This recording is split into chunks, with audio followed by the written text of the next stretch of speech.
Hi, Sweet Peas. This is Mrs. Hauck. I wanted to do another story for you.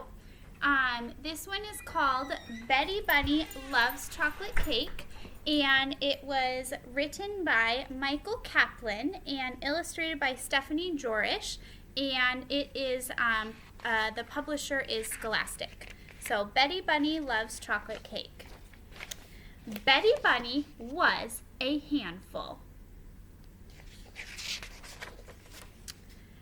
She knew this because her mother always said, "Betty Bunny, you are a handful." And her father always said, "Your mother sure is right about that." Betty Bunny knew that her mother and father loved her, and so being a handful must be very, very good. One day, after a healthy dinner of carrots, potatoes, and peas, Mother said, "Who wants dessert?" "I have chocolate cake." Betty Bunny, who was not very good at trying new things, announced, "I hate chocolate cake. Chocolate cake is yucky." "What's chocolate cake?"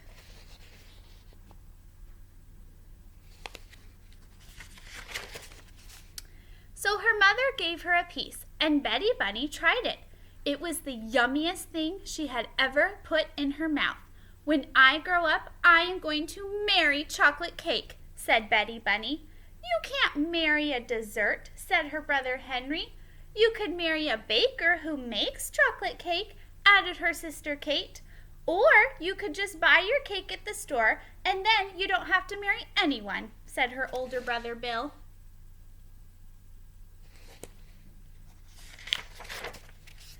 Betty Bunny thought about it for a while. "No," she finally said, "I am going to marry chocolate cake." "Whatever," said Bill, "but you are going to have really weird-looking kids." That night, Betty Bunny's mother kissed her and tucked her in. "Good night, Betty Bunny. I love you," she said. Betty Bunny looked up into her mother's eyes and said, "Good night, Mommy. I love chocolate cake."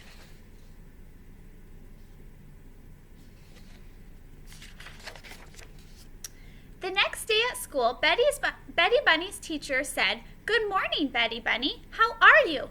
Betty Bunny said, "I'm a handful and I love chocolate cake." Her teacher said, "A is for apple, B is for ball, C is for cat." Betty Bunny said, "A is for chocolate cake, B is for chocolate cake, C is for chocolate cake."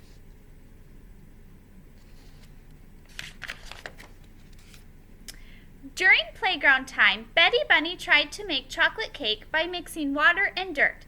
It looked a little like chocolate cake, but it didn't taste very much like chocolate cake. Betty Bunny started to cry. "I want chocolate cake," she said. Her teacher told her that they had no chocolate cake at school. Betty Bunny said, "I hate school. School is yucky."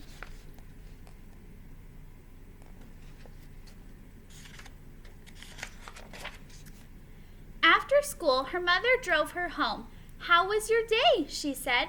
"I ate mud." Betty Bunny answered unhappily, "I want chocolate cake." "Sometimes," her mother explained, "you can't have what you want right away, so you need to wait. That's called having patience." "But I don't want to have patience," Betty Bunny protested. "I want to have chocolate cake." That night at dinner, her mother told Betty Bunny she could not have dessert until she ate a healthy dinner. Usually, Betty Bunny liked healthy food. Not tonight. Tonight, all she wanted was chocolate cake. Her father told her, "Don't come to me hoping to get a different answer."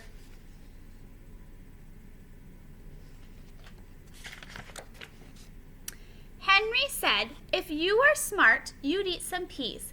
Kate said, "You should try some carrots. They can make cake out of them too, you know." Bill said, "Why don't you have some chocolate cake? That's what you really want. Oh wait, you can't. Ha ha." Betty Bunny picked up some peas. She threw them at Henry. She threw some carrots at Kate. And worst of all, she threw mashed potatoes at Bill. They stuck to his forehead.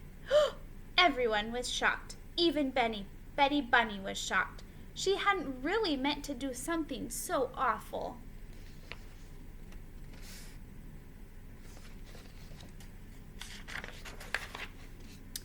Mother was not happy that Bill had teased his sister. She was even less happy with Betty Bunny. She told Betty Bunny to go straight to bed. There would be no chocolate cake tonight. Betty Bunny screamed, "This family is yucky!" Then she remembered she was hungry, so she crammed her mouth full of peas, carrots, and mashed potatoes and ran off to bed.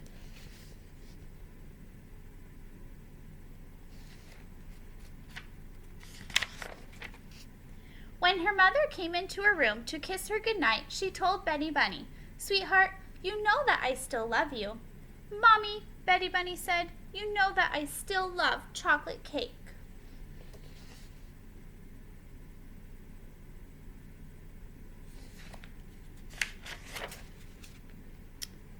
Just thinking about the cake she was not eating made her cry.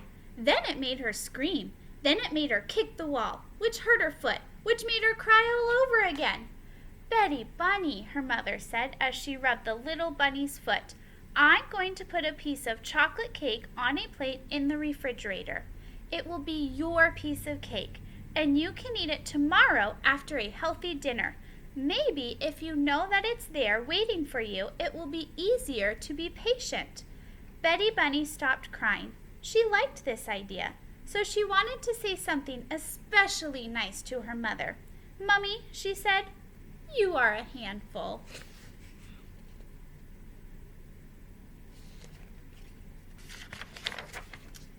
The next morning, Betty Bunny wanted to say goodbye to her chocolate cake before she left for school.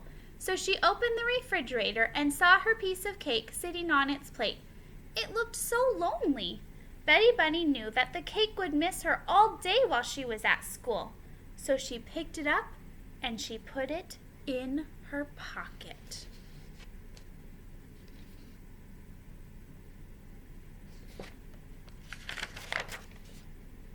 At school, her teacher said, "Betty Bunny, you seem very happy today."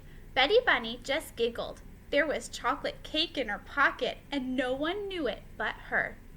As Betty Bunny finished munching her last carrot at dinner that night, her mother smiled. "Betty Bunny," she said, "you were patient and waited all day for your cake. You ate a good dinner. I am very proud of you. Would you like to get your cake now?" Betty Bunny reached into her pocket. Her cake was gone. Instead of cake, her pocket was filled with a brown, goopy mess.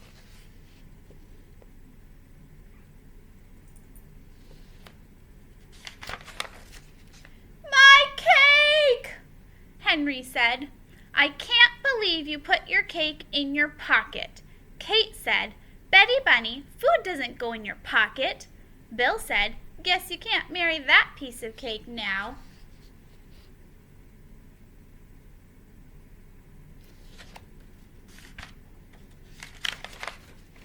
Her mother got her a new piece of cake, and she explained that putting cake in your pocket is not really the same as being patient. Betty Bunny finally understood. She promised from now on she would be patient. And so the next morning, when Betty Bunny opened the refrigerator to say goodbye to her new piece of cake, she remembered that she couldn't put it in her pocket.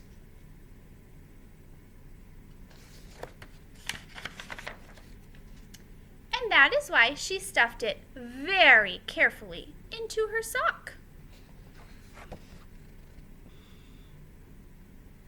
All right, kiddos, I hope you enjoyed this story. This one is one of my favorites, and I will talk to you next time over the internet. Okay, bye.